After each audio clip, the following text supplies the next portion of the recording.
All right, so we're moving on to the studios giving a deadline on the actors. So pretty much they've given the actors a week to make a deal.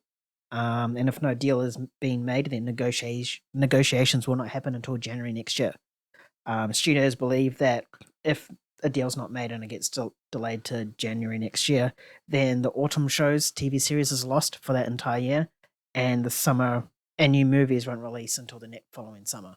So, do you guys? I'm not going to ask you what do you guys think about this because obviously I think we all know the answer. But do you guys think the actors should take the deal within the next week or just keep fighting? Depends on the deal. Depends entirely on the deal. Yeah. And it also this is as much a statement from them as it is a demand. You know, they're putting pressure on the Actors Guild right now. That's what this is. This is a pressure tactic for them to go. Let's make a deal now. This is almost a threat. Yeah. You know. I have a bit of information to add on to that. I want to know you guys' perspectives about it. So apparently, in terms of on the negotiation table, SAG-AFTRA has demanded $1 per subscription fee from streaming divisions for studios, on top of pay rises and other benefits.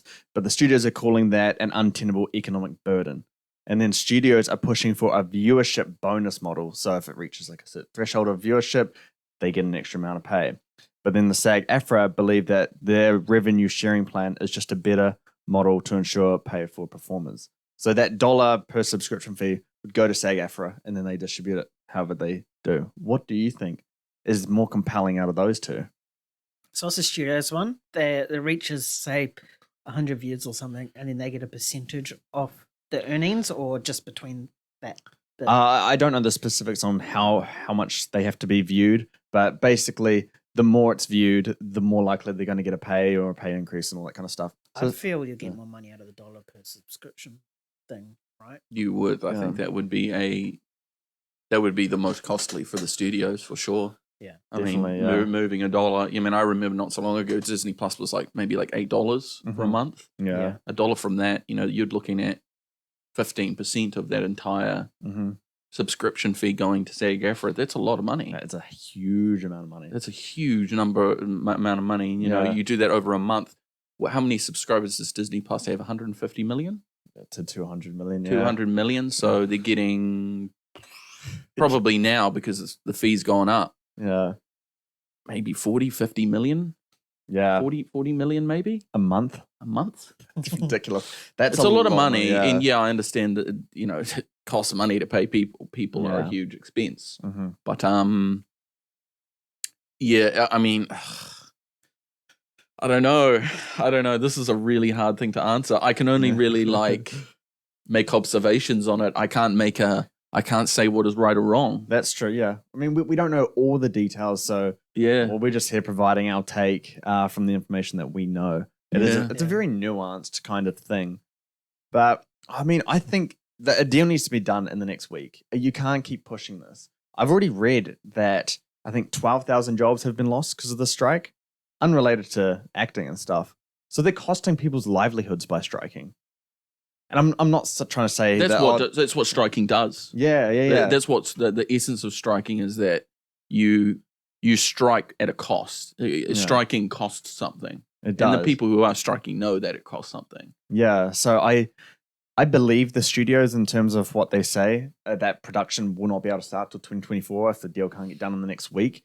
There's so many schedules for actors to work out as soon as everything's sorted out between studios and the SAG. And, we're coming into the final 2 months of the year now. I don't see a resolution here. And I honestly think SAG-AFTRA needs to be a little bit more lenient, get your fair wages and fair working conditions, revisit this in 3 years. The studios were just hit with COVID. We all were hit with COVID, right?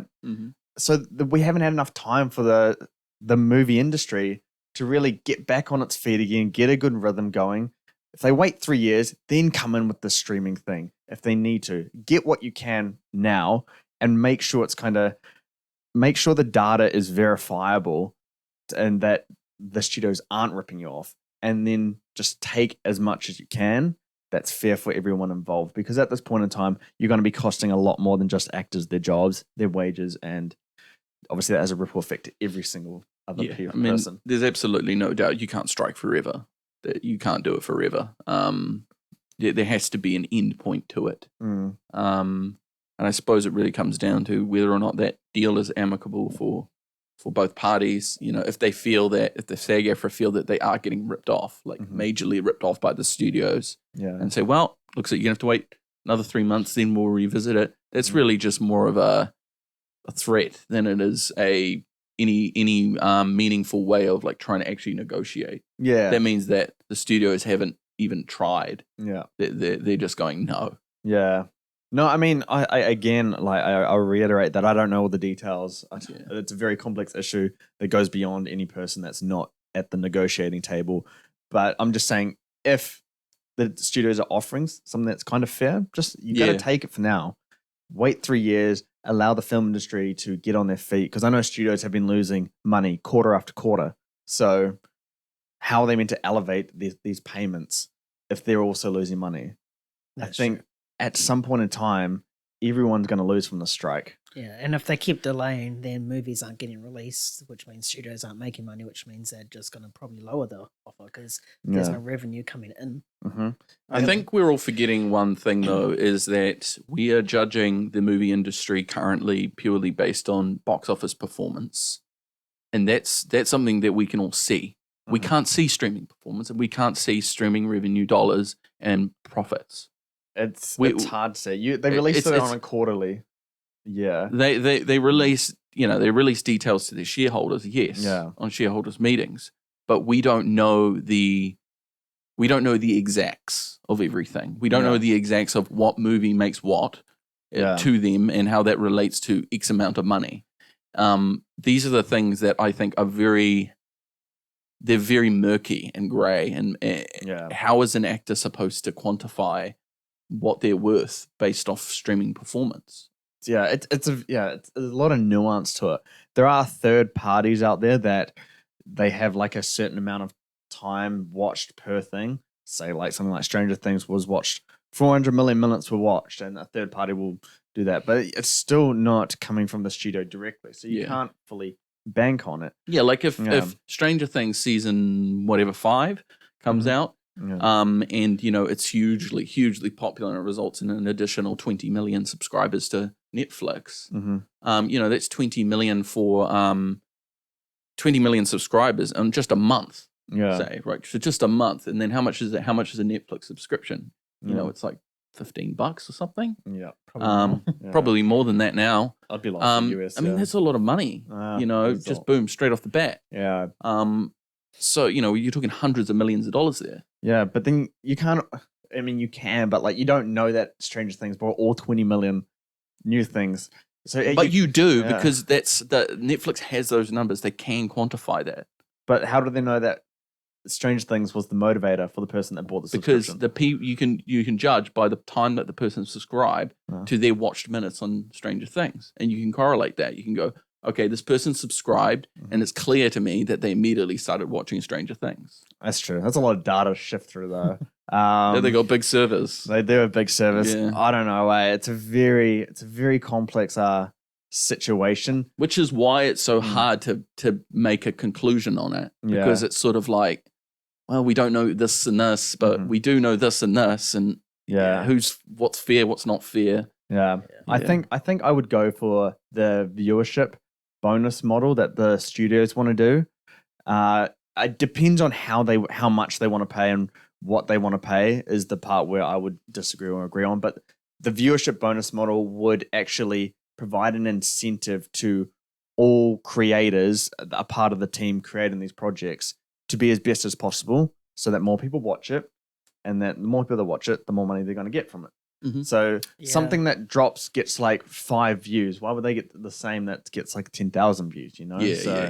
Yeah. I would probably agree with that as a very fair and equitable way to do it.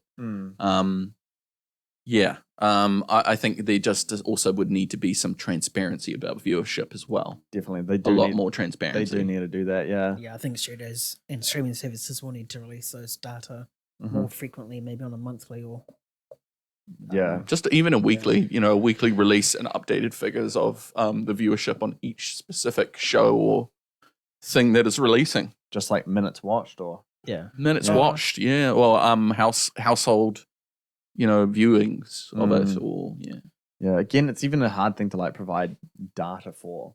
Like, what if you've put on Stranger Things and then you got to go for a run or something like that, and it's just playing in the background? Like, it doesn't mean that people are watching.